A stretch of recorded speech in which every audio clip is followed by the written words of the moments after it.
So I'm here today with my friend Ed Lamaide, who is a hypnotherapist, and we're going to talk about past life regressions, and we're going to talk about life between life.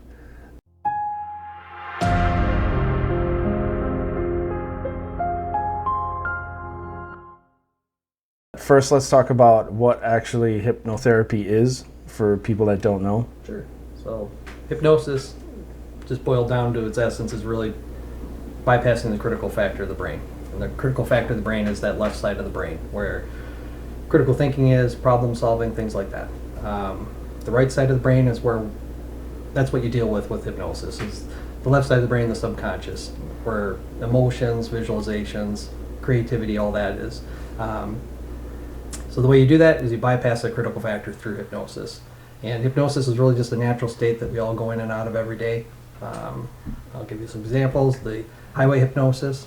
So if you're driving home after work, your mind's preoccupied by something, you pull into your driveway and you don't remember the last 15 minutes of the drive. That's really bypassing that critical factor of the brain. You pull into the driveway and you go, oh my God, I don't remember taking the off ramp or taking those turns. Then you wonder, well, how did you get there safely? You know, well, it's the subconscious mind did the driving, kept you safe. There's another example of a natural state of hypnosis that you go in and out of every day, and that's when you watch a movie or read a book.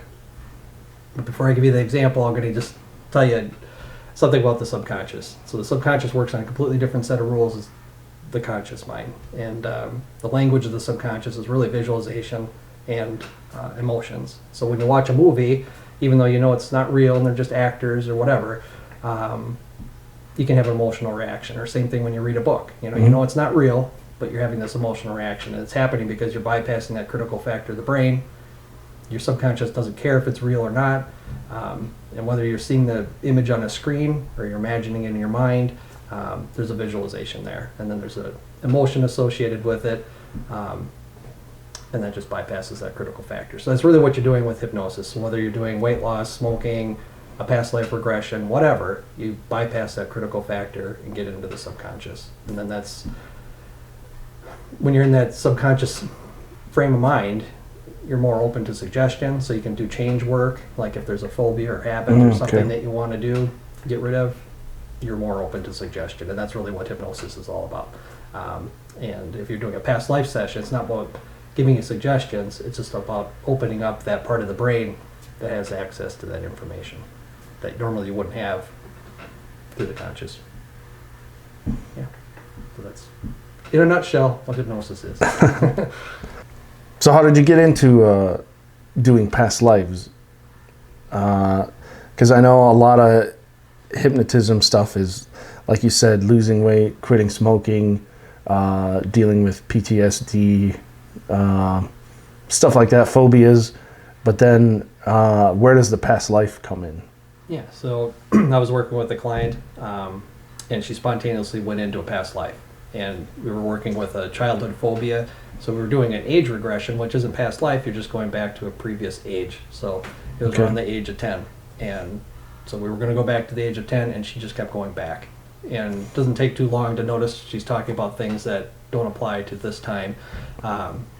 So that was interesting, but that's not what she was there for. So we just brought her back to 10 years old, did the work that we needed to do that day. And that's as far as we went with that. But it piqued my interest, and I was like, what was that all about? And so of course you start reading about it. And I knew of the past life regressions. One of the people that's really into that, and pretty much the leader of past life regressions, is Dr. Brian Weiss. He was a graduate from Yale University and Columbia University, is the chairman of psychiatry at Mount Sinai Hospital. So he's really a revered doctor, and he had a similar incident where he was working with a patient with phobias, and she spontaneously went back into a past life. And I'm not going to go into detail here, but one of the phobias that she had was a fear of water and drowning. And when he took her back into that past life, it was spontaneous, it wasn't on purpose. She started talking about drowning in a tidal wave. And now he's a skeptic because, he's trained from Yale University, and this isn't something that he would normally get into. So he was skeptical, but it had to do with what she was struggling with. So she came out of it. Within about a week, some of those phobias started to disappear. And of course, that piqued his interest as well, but he's still a skeptic.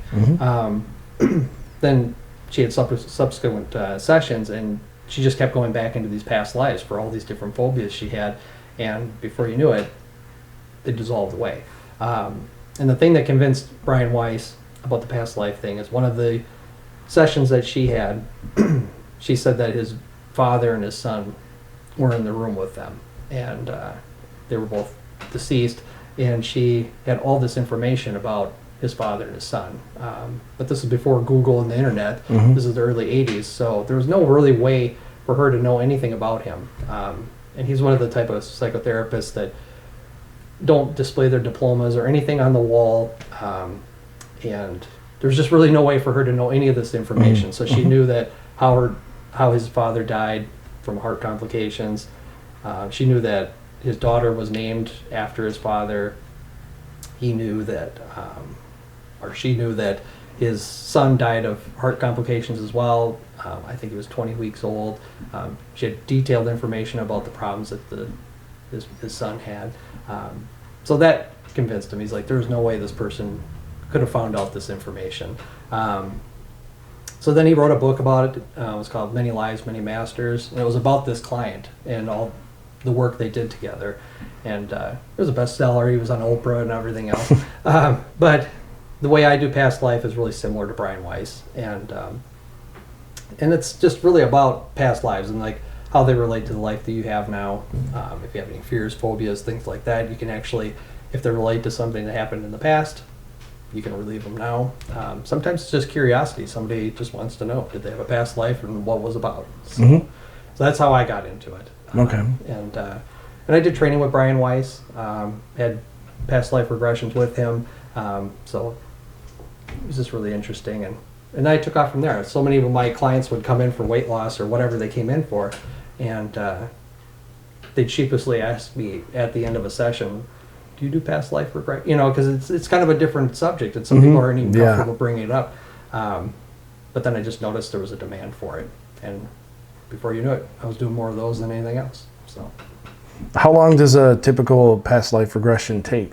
if you're doing just past life, usually around 2 hours, two and a half hours. You know, and then there's a pre-talk, the session itself, and then afterwards, you know, it's kind of a debrief where you can talk and kind of integrate it, what you had to say, because it's a lot to take in. There's 2 hours of, even though they're in hypnosis, they're talking during the whole session. So the whole session gets recorded on video, so they can go back and see what they were saying, because they'll remember bits and pieces, sometimes all of it, but it's nice for them to go back and see the session itself, you know. And but usually about 2.5 hours. Can anyone be hypnotized, or is there some people that can't be hypnotized? Yeah, anybody can be hypnotized. Like I said, it's the natural state that we all go in and out of. So people can just relax on that. That everybody can be hypnotized, but there's different depths. You know? Okay. So there's a light state of hypnosis, you know, and then there's a deeper state, and there's one state called the somnambulist state. That's usually where you get somebody into if you're doing a past life session. It's not necessary, but usually they're in a deeper state. But that's all part of the pre-talk when we sit down to, you know, we answer any questions. Because one of the things that can keep somebody from going into hypnosis is fear. So if they're scared of going into hypnosis, a lot of people think, oh, I'm going to say something I don't want to say that I want to keep secret. Or some people might, you know, have a fear of being stuck in hypnosis, something like that. So you got to relieve any fears or concerns. And if you do that, most people will drop right into it. So, Okay. yeah. So for people that are new to past life regression, it's not a totally new concept or anything. It's been around for eternity.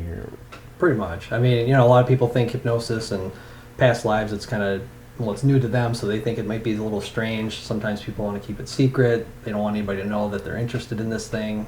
Sometimes they even have clients come in and they won't even tell their spouse that they had this past life regression because it's just uncomfortable. But it's really been around since the beginning of time, you know. So, I mean, you have 1 billion Hindus, you got 500 million Buddhists that believe in it, the ancient Greeks believed in it, so it's really been around forever. It's just now we have access to it through hypnosis and other means. So it's kind of new to some people, but it's been around for as long as we've been around. So I'm sure you get a lot of people that are just curious about past life regression, because I know it's been on a lot of TV shows and stuff like that. But do you get people that come in for past life regression seeking other help, or? Yeah, I mean, if they're aware of it and the benefits of it, sometimes somebody will come in and actually say, I'm afraid of water, or I'm scared of heights. I want to use past life regression to help me with that phobia, if they have some reason to believe that it's the source of that problem's from a past life. Sometimes people will have glimpses of these things in their dreams, things like that. So they'll already have an idea that I think maybe something happened in a past life, and I want to go in and take care of it like that. So that we can, if a person knows about it and they want to go directly to that, we can. Other people, they come in and we can't find what's called the initial sensitizing event. So let's say you almost drowned when you were 5. So now you're scared of water. Let's say there is no initial sensitizing event. There's no rational reason that you can think of that you're scared of this thing or have this phobia that happened in this life. A lot of times during the process of talking about it, doing a hypnosis session, that'll be brought up that this might be something that happened in a previous life. So then if they're open to it, we can do that. So, and then you're shown what's relevant. So if you go into a past life session for a therapeutic reason, you're shown the relevant past life to the problem you're having now. So, and even just by reliving that event, sometimes can release that energy that's held inside. So it's not like you have to do a whole lot of therapy while you're there, sometimes just simply reliving that event that happened in a past life will release it. And then the phobia that you have today disappears. So. Yeah, that makes sense. You find the root cause of what it is, because I'm sure it's got to be frustrating to have some sort of weird phobia and you have no idea why. Right, yeah. And, and it comes up in all sorts of different ways. It can come up as a phobia. Another strange little phenomenon that happens a lot is somebody will have a birthmark or a mark on their body. And when you go back into a past life, that is a spot where maybe they were shot or they were stabbed or there was some sort of injury during that past life. And what's interesting is I had one client that we went into a past life, and his was just out of curiosity, and went into a past life. In his past life, he had a hand injury that caused his death. And like I say, that client just wanted to find out curiosity. Now, years later, he contacted me, and like many of us, we lose our hair. And he shaved his head, and he had a birthmark right in the spot where that injury was in that past life. So he got a hold of me just to let me know, like, oh my God, I have a birthmark in the same spot that I had this injury in this past life. So that's not uncommon. So wow, that's crazy. It's kind of neat stuff. So that's cool. Yeah, so things that happened in the past life do carry over into the present. So. But as a ghost hunter, we try to talk to spirits at different haunted locations or whatever. And in my opinion, spirits are just people that passed away that haven't moved on yet to their next life. And that's why past life regression connects to the paranormal in my eyes. And like a spirit, say someone died and they didn't get to say goodbye to their loved one. So they hang around because they want to say goodbye, or maybe they have a grandchild, or they have a son, or there's a reason that when people pass away they linger. But then once they move on, where does that go in relation to a past life? Right. So that kind of goes into another type of hypnotherapy or hypnosis called life between lives. So you have past lives, and then another doctor called Michael Newton kind of pioneered this thing called life between lives. So it's really what it sounds like. You have one life, you go into the next, but what happens in between? And basically you're talking about the afterlife, really. So the way a session like that works, what's really interesting is you have people that really, they're there out of curiosity a lot of times, and they really don't have a lot of background in it. They didn't read a lot. They just have a passing interest in it, so they really don't know how the process works, but they want to try it. And so they come in, and what's really interesting is even if they don't have any previous background in it or information, most people, the process of the afterlife is really similar. So they come back with these same stories, the same experiences. It might be altered a little bit here and there, but really it's the same experience. And these are people from all walks of life. They don't know each other, from different countries, different states, completely separated, and they all have the same type of story to tell. So I'll just kind of give you a brief rundown of what that kind of goes like. So you start a life between life session with a past life. So you go back into a past life, a relevant one, but you don't stay there for very long because that's not the purpose of the session. We're doing a life between lives. So you use that as a springboard. So you go into the most relevant past life. You get to know who you were, what you were doing, things like that, just general information. And then we take you into the death of that life. And you do a crossover. So you cross over into that afterlife.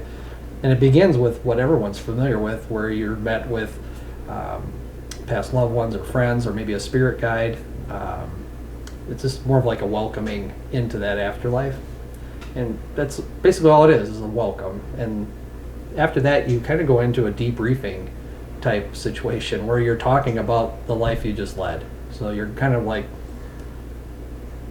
not reliving it, but it's just a debrief, basically saying like what you went through, the situations, the people that you were with, all that.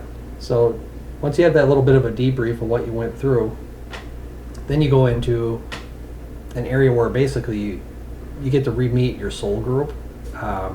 And the soul group are people that are with you through all your different lives. And it's kind of like, just like it says, it's a soul group. It's a group of people or spirits or souls that help you through your progression.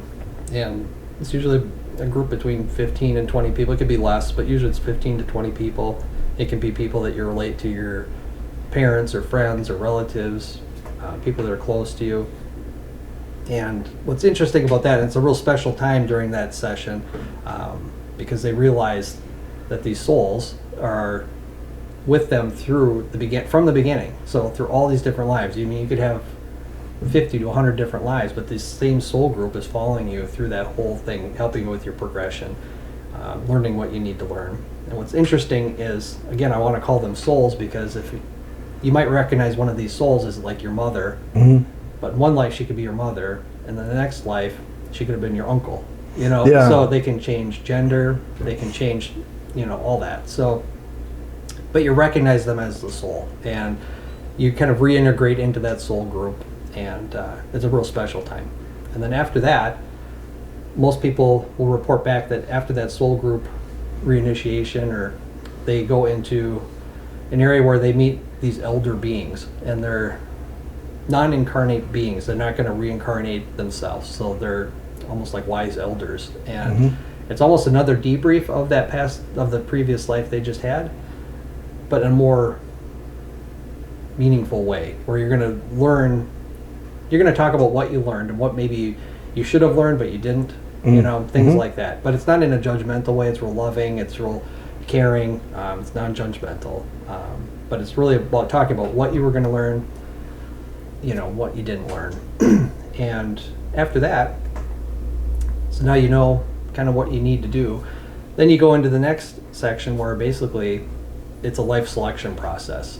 So with the help of those elders and maybe spirit guides, you get to choose the next life that you're coming into. So you're going to say, I want to be this gender, I want to be in this type of situation. At this point, even the soul group, the members of the soul group are going to be chosen that are going to come with you into that life to help you learn the lessons that you're supposed to learn. And so you go through this life selection process, and then you transition into the next life. Now, I know this is real basic and real quick. Yeah. There's a lot more to it, but that's kind of what people report back, the most typical scenarios. And, it sounds like it happens in a couple hours, but it can be a long process. But sure. But that's kind of that afterlife process is what people report back. And that's a lot of times when there's a past life regression that people, like when they get into their past life and they look and they have they have feminine hands or whatever, because you could be a woman in a past life or a man, or vice versa and stuff. Sure. And I think that kind of goes into this thing called the veil of forgetfulness. I've worked with transgender people that they don't know why, but they feel like they're female, but they're male, whatever. I think some of that carries over. And there's this thing called the veil of forgetfulness that a lot of these clients talk about, and we're supposed to forget our past lives, but sometimes some of it kind of spills over, and I think a lot of that is, transgender is just like a good example of it. That could explain a lot. I've seen that a lot in conversations with clients or things they've said during a session. And that veil of forgetfulness is there for a reason. A lot of people say, well, why do we need to forget our past lives? Or why do we have to forget this in-between area, this life between life, And I always kind of liken it to, if you went to school and you were going to take a math test, and somebody gave you all the answers. I mean, you'd get all the answers right, but you'd have they wouldn't have any meaning. You wouldn't know how they came to be. You wouldn't know how to use them properly. So you're not really not learning the lesson that you're supposed to learn. So if we had all the answers, we'd know the purpose of a lot of things, but we really wouldn't learn them. And I think that's what that veil of forgetfulness is. And an interesting thing about that is when you're doing a past life regression, usually you work a person back into a past life. So you'll bring them back to, let's say they're 5 years old in their current life, then you bring them back maybe 2 years old, then in utero, so, and they're actually able to remember this. And what's interesting was when people report back after a session, they'll even talk about that veil of forgetfulness when it happens. And they'll talk about that when they're little, they're able to remember a lot of these things. And around that age of 4 and 5 years old, that veil of forgetfulness starts to kick in. And so it's interesting, if people have young children and they're able to start talking, you can ask them questions, like, do you remember your other mommy or daddy, or do you remember da-da-da? And they'll come up with all sorts of information that you're thinking, well, how did they ever know this, And just things that this little kid would have no...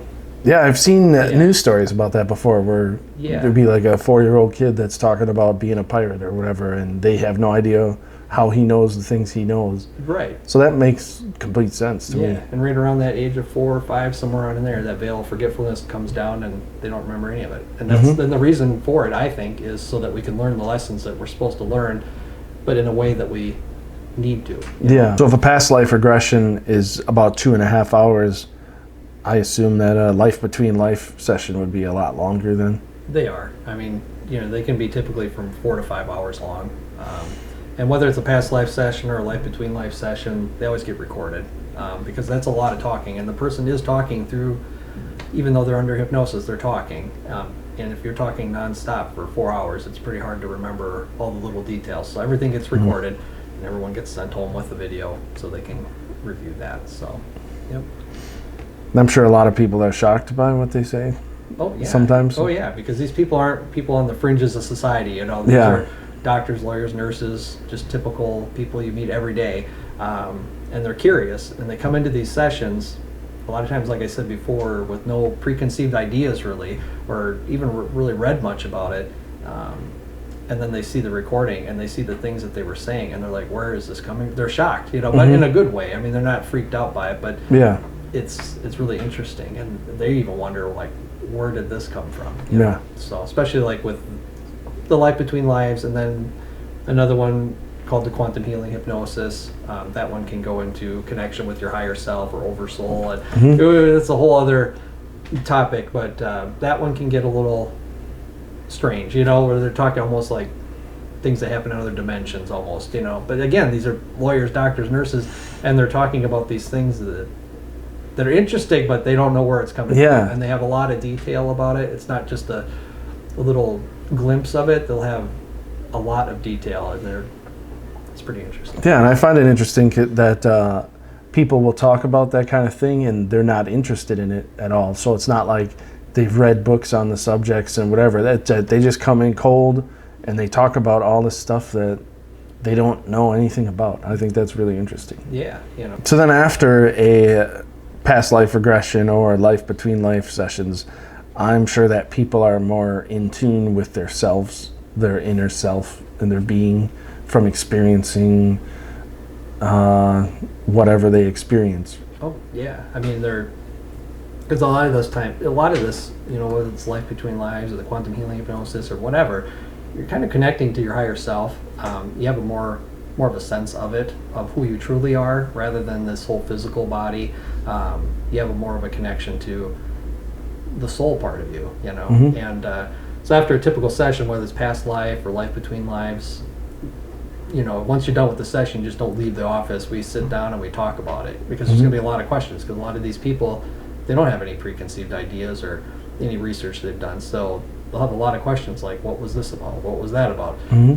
So it's sometimes typically about an hour of talking afterwards, and how to integrate some of these new ideas or some of these experiences, or learning, because a lot of it is learning, so, and how it applies to the life they're in currently. And you know, it's a real spiritual thing. So then a lot of times people will take that, and it's, again, I hate to use the word again, but a springboard into like a spiritual type life, you know. Mm-hmm. Yeah. And, yeah. I want to thank my friend Ed for coming over to my house and shooting this video with me. We talked about this before off camera, and I thought it was really interesting and that we should shoot a video and share it on the Breezer Files YouTube channel here for all of you. If people want to know more about hypnotherapy and what you do, I know you have a couple websites. How can they get a hold of you? Sure. So if you're interested in normal hypnotherapy, like weight loss, smoking, things like that, you can go to hypnosisconnections.com. If you're interested in past lives and life between lives and meditation, you can go to another webpage called residentmind.org, which is also on Facebook and YouTube, where I have a bunch of guided meditations and talks like this. So that's how you can get a hold of me. If you want to do an actual session, you can do them in my office. Otherwise, we can work online as well. As long as you have a decent webcam and a stable internet connection, we can do online sessions as well. And be sure to check out Ed's meditation videos. They're really good on YouTube. And also be sure to like and subscribe to the Breezer Files channel. And thanks for watching.